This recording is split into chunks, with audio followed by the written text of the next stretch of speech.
नमस्कार दोस्तों।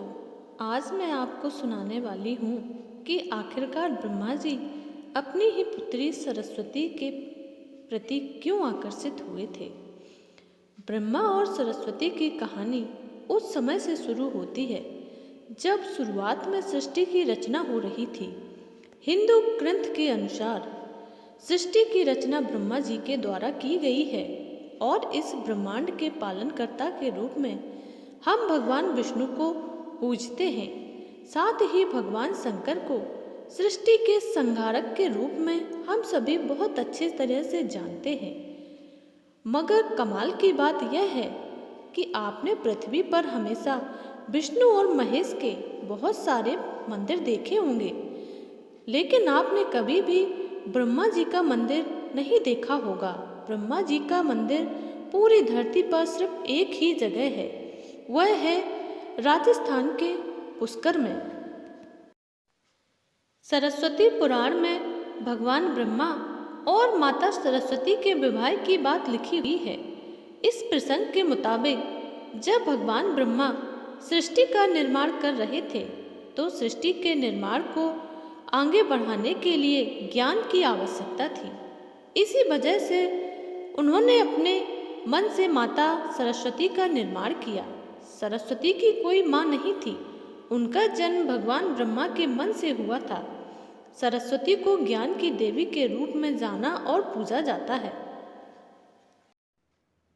भगवान ब्रह्मा ने सरस्वती के साथ साथ सृष्टि का निर्माण किया और सृष्टि के अलग अलग जीव जंतु, जंगल, नदी आदि का निर्माण किया।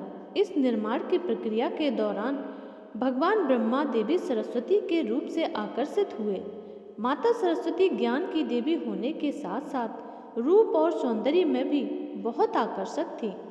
मगर ब्रह्मा सरस्वती का जन्म ब्रह्मा से हुआ।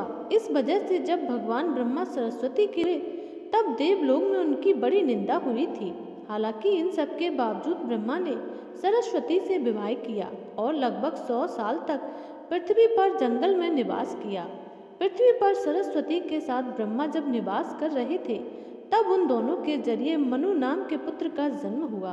आगे चलकर मनु की संतानें ही मनुष्य जाति के कारण पनपने का कारण बनी। भगवान ब्रह्मा के इस व्यवहार के कारण देवलोक में यह निश्चय किया गया कि भगवान ब्रह्मा की अब पूजा नहीं की जाएगी। इसीलिए सरस्वती ने भगवान ब्रह्मा को श्राप भी दिया था।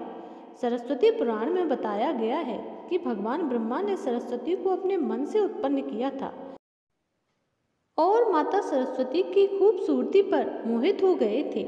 जब माता सरस्वती इस बात को समझ गईं, तब भगवान ब्रह्मा की नज़र से बचने के लिए वो अपना रूप बदलकर धरती पर आ गई थी। मगर ब्रह्मा जी ने हार नहीं मानी और माता सरस्वती को खोज लिया। भगवान ब्रह्मा माता सरस्वती के साथ विवाह करना चाहते थे और सरस्वती इसके लिए तैयार नहीं थी। सरस्वती ने इसीलिए ब्रह्मा जी को श्राप दिया था कि धरती का निर्माण करने के बावजूद भी तुम्हारी धरती पर कभी भी पूजा नहीं होगी। ब्रह्मा और सरस्वती का संबंध आखिरकार क्या है?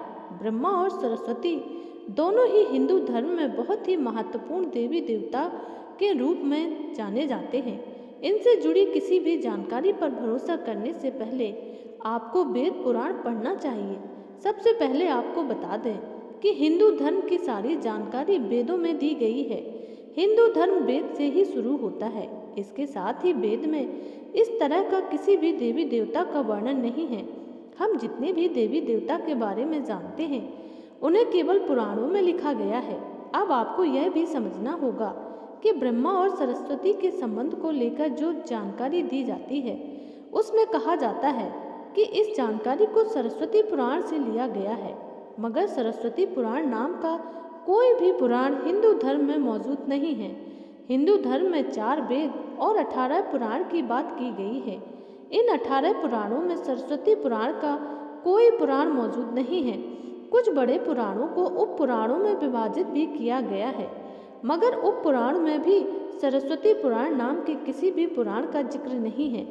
कुछ जगहों पर मत्स्य पुराण की बात की जाती है, मगर इस पुराण में भी आपको सरस्वती और ब्रह्मा के विवाह जैसी कोई भी जानकारी नहीं मिलती है। ऐसे में सवाल उठता है कि ब्रह्मा और सरस्वती के बीच कौन सा संबंध था।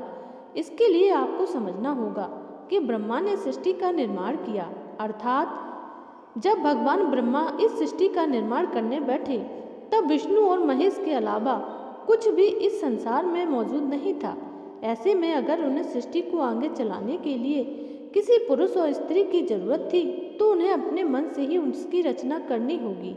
इसी वजह से भगवान ब्रह्मा ने माता सरस्वती, नारद, मनु, जामवंत, सनक, सनंदन, सनातन, सनत कुमार, भृगु एवं अत्रि का जन्म अपने मन से किया और पृथ्वी को आगे संचालित करने के लिए धरती पर भेजा। इस पृथ्वी पर ज्ञान के संतुलन को बनाए रखने के लिए उन्होंने माता सरस्वती को अपने साथ रखा और साथ रहने वाली स्त्री को पत्नी का दर्जा दे दिया गया।